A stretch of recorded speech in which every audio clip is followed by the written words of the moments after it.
Fly fishing in Montana, guided versus unguided. In today's video, I'm gonna go over two different situations. I fished on a guided fishing trip with one of my really good friends and Fly Guide, and we went down, we caught a ton of fish. The next day I went out by myself. It is a complete DIY trip. No guide, no advice, no drift boats, nobody tying my flies on there, nobody telling me where to fish. Let's see the difference between the two. First, we're gonna start out in Southwest Montana on a very famous river that everybody knows about, and we're going to go on a section that not very many people fish. Now we're gonna be fishing a dry dropper system, and the number of fish that you're gonna see caught here, we don't have all those fish on camera. We ended up landing about 28 to 35 fish, somewhere in there. We lost count. It's all about going out there and having fun versus the size of fish versus a number of fish. We didn't catch any that were super big, but I just like going down here. There's something fun about every run, every hole, every riffle that the guide is kind of gearing up for. And what I mean by that is when they're slowing the boat down and getting you ready, you know what water to fish, you know how to fish that, and you know you're probably gonna catch one. So that was super fun. Here's a little video and here's a little taste of what that was like. They'll probably nymph a few holes in the morning, you know. Selective. Let me see that. Let me see that. I don't like that. No, plus it's like when there's not a cloud for 500 miles, you don't really streamer fish around here. Scars on some of them, and it's like, that's fish, that's a fish, that's a fish. Oh, he's cute. It's like they always seem to eat with the same side of their mouth. Really? Yeah. You get him, you want me to. That is weird. Let it go, just mend it. Get so excited. I can tell. Just keep mending. Mend, that's a fish. See how late you can be? Oh my God, look at that. Oh.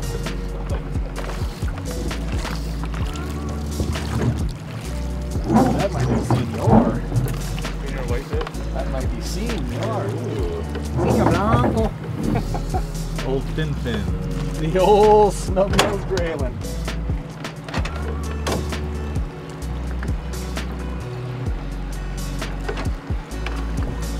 Oh, it is. It's a great one. You want this for your website? A picture for your website? Yeah. Ken will get it hitting the water. Can you put the drone up there and I'll see if I can hit it? Hit the drone with the fish? Yeah. That sounds like a... Let's try it. It's tailwater stuff, but it's all still, you know, PMDs and Sallies and that kind of stuff. It's not like we're fishing, you know, a ton of Tricos.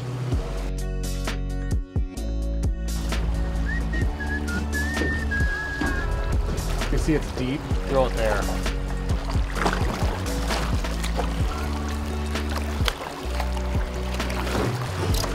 You want me to net him or do you want to get him? That's a barbless one too, but it's like a circle hook, so it'll pop right out. Okay, good. You're the dumbest fly in the world. Stand it. You're the dumbest fly in the world.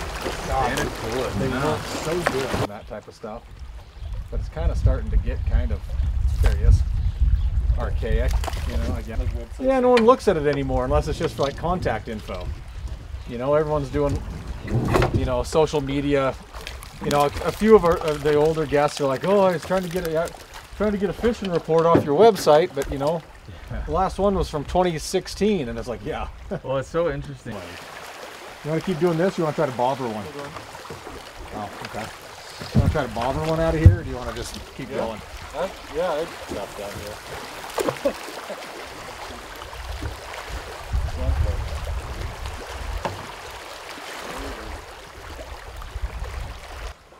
What? Greens record, green means go. Are you serious? Stop. Dead serious. Dude, the fucking life went out of your sails. I wasn't sure if the net Everybody's seen a drop, like a chubby eat and somebody landing a big brown. I mean, that's old.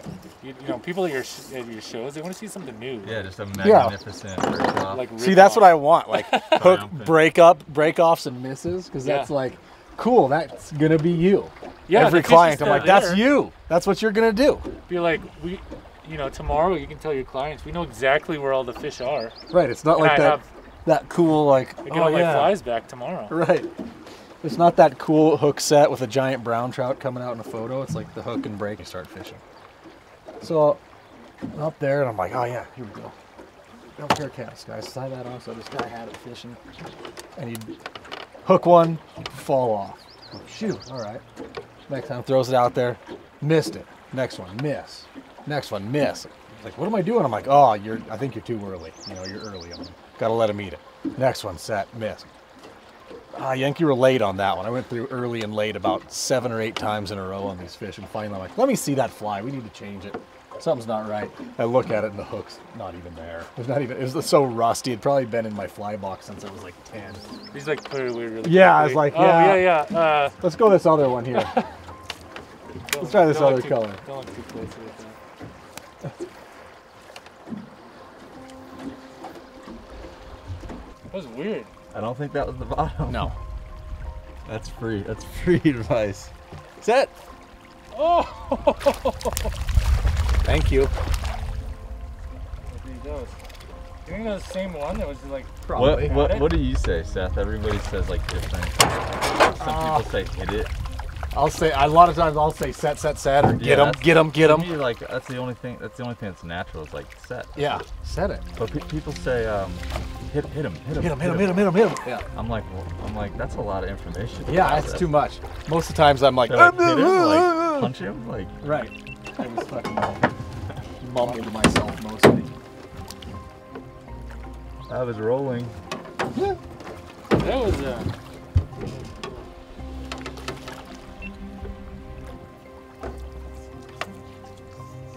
Get him.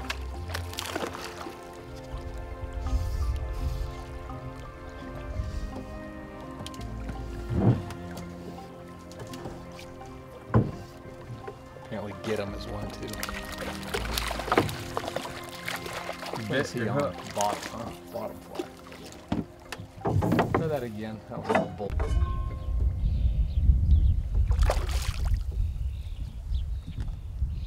Back to the bullet.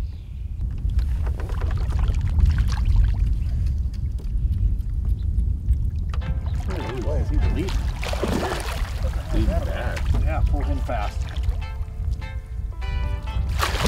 Hot water. Wow.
Yeah.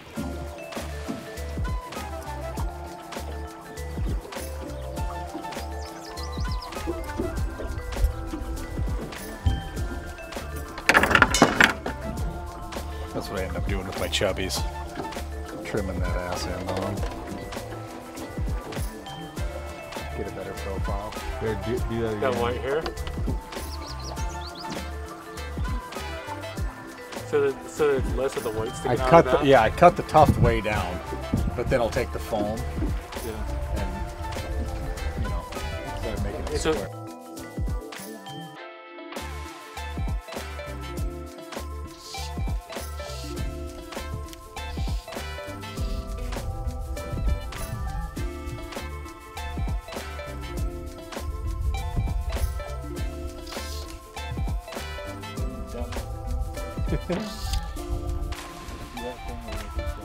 See that thing? Yeah.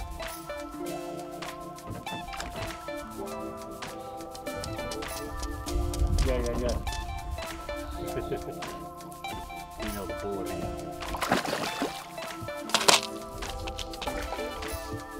Nice one.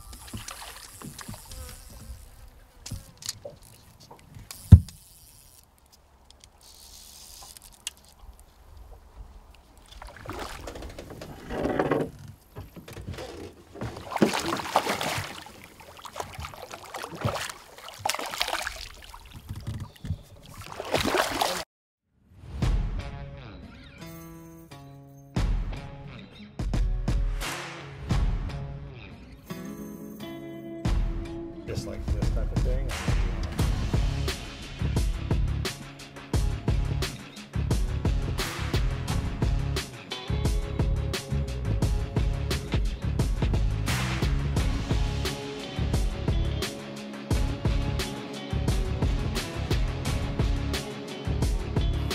Ooh, that's fish. Whoa.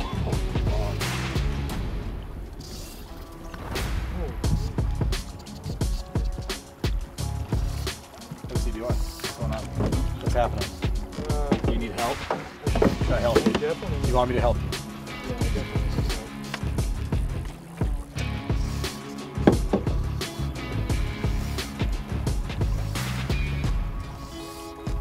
help. Free spin that rule.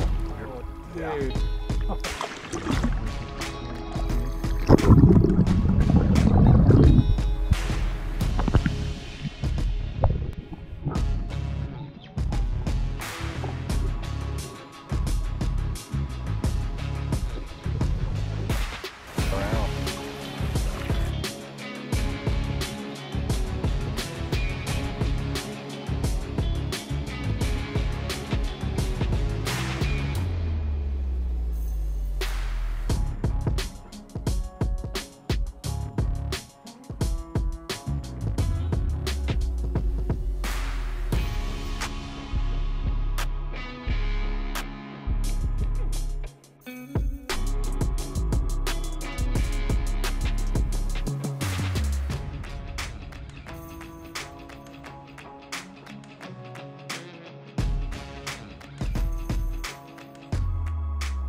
Okay, so now let's do a river that is right next to this river, but we're gonna do this unguided. You can't float this river because there's too many private, you can't float this river, but now this river is very unique because it is has a lot of private access, so the small amount of public access on this river makes it very, very unique. Now there are some pretty big fish in here, but in my experience, today's kind of a typical day. I fished this many, many years when I used to live in Montana.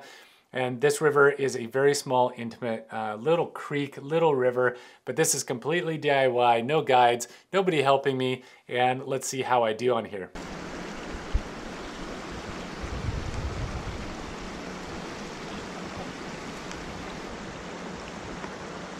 What do you got there? Okay, let him go. Just kind of take him down to the water. There he goes. Trout Relocation Initiative.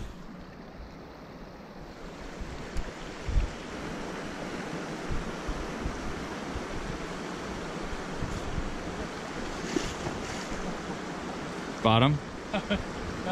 One of the disadvantages of not having a guide doing it yourself is that you don't know what to use all the time. You can't just turn around and ask your guide what to use. You've got to try it out yourself.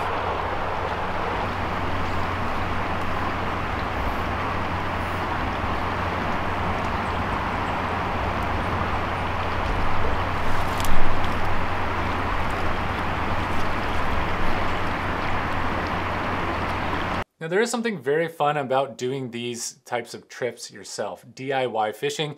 No guides, nobody helping you, just going in and figuring it out on your own can be very, very rewarding, especially if you're catching a large number of fish. If you go to a fly shop and they tell you, hey, go to this very river and use these flies, this setup is a little bit unique. The way that they set up the weights, I wasn't very familiar with, so I didn't end up using the recommendation. I probably would caught more fish if I did.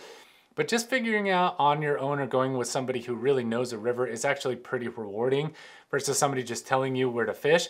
When I was fishing on the drift boat, I couldn't access that river because there's so many diversion dams and difficult areas to row. It's actually a very snaky, windy, skinny river, and I'm just not as good of an oarsman as my guide was. So I couldn't actually physically fish there unless I up my skills about 20 notches to actually fish that river. But this stream, anybody can come here, anybody can fish this. And one of the things I really liked is just the scenery, just being out there, fishing the flies that you think are gonna catch fish. Unfortunately, today, the only fish that I caught were two little tiny brown trout, two little dinky trout, but that's okay. It was really exciting actually hooking them and getting them in. I think too many fly fishermen are focused on getting big fish and getting big numbers of fish. And to me, it's all about just getting out and just fishing. No, the fishing wasn't fantastic today. No, the fishing wasn't like nearly the number of fish that I had caught the day before, but it was just fun to get out there. It was fun to get the fly rod out and kind of do a different trip. So I had one day, I caught about 30 fish. The next day I caught 2, but that is the difference between a guided fly fishing trip in Montana versus a DIY trip. You can come out here. There's a ton of fish in here. You could have a 30 fish day here. I don't know whether it was the weather, it was the fishing pressure. It was probably me. I don't know what the difference was. But just going out there and just doing it on yourself on a river that you don't fish a ton, that is just kind of a general experience. That's my experience on guided versus unguided. If you want to see more videos on this, guided versus unguided steelhead fishing, I have a video that I'm going to publish about that. Guided versus unguided salmon fishing, whatever you guys want to watch, let me know in the comment section. I love to make these videos. I love doing it myself. I love learning how to do it with the guides a little bit more, but not everybody can afford that, or not everybody knows a guide or an outfitter to go with. By the way, if you reach out to me personally, I'll let you know which guide I used in here. Seth is an amazing guide and probably one of the most knowledgeable guys in the entire area. The guy is an absolute ninja, really good guy to fish with. You're gonna learn a ton with him. But if you wanna know which fly shop he's affiliated with, leave a comment in below if you haven't already figured it out. And I definitely will share that information with you. Thanks again for watching this video and stay tuned for more.